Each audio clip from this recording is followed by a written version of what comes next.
ลิมฉลองครบรอบ50 ปีวันปลดปล่อยภาคใต้สาธารณรัฐสังคมนิยมเวียดนามปีนี้ทั่วประเทศได้เตรียมพร้อมต้อนรับบรรดาแขกนักท่องเที่ยวทางประวัติศาสตร์ได้กลายเป็นทางเลือกอันดับทำอิฐสำหรับนักท่องเที่ยวแต่ละวันของเดือนเมษาบรรดาแหล่งท่องเที่ยวทางประวัติศาสตร์อยู่นครโฮจิมินห์บ่มีมื้อใดที่บ่มีนักท่องเที่ยวนับแต่กูจีเกินเจอพระราชวังจนฮอดสายงอนมีนักท่องเที่ยวไปเยี่ยมยามเพิ่มขึ้น20-30 ส่วนห้อยเทียบใส่ระยะเดียวกันของปีกายอาจบ่สามารถเว้าเป็นถ้อยคำได้ต้องได้ประจักษ์ตาด้วยตนเองเพื่อจดจำคุณงามความดีของนักปฏิวัติรุ่นก่อนโดยหาแหล่งท่องเที่ยวห้องห้อยประวัติศาสตร์มรดกเอกอ้างความสงบธาตุแท้โดยนักท่องเที่ยวส่วนหลายเลือกรายการท่องเที่ยวเกี่ยวกับต้นกำเนิดของนครโฮจิมินห์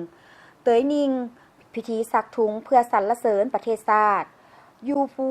บาแดนเตยนิง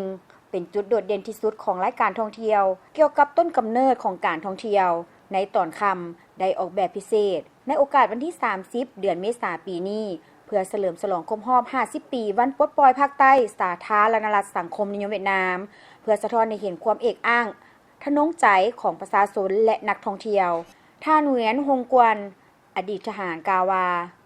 เมื่อเสียงเพลงชาติดังขึ้นข้าพเจ้ารู้สึกสะเทือนใจและระลึกถึงบุญคุณนักปฏิวัติรุ่นก่อนที่ได้เสียสละเพื่อพวกเขาได้อยู่เย็นเป็นสุข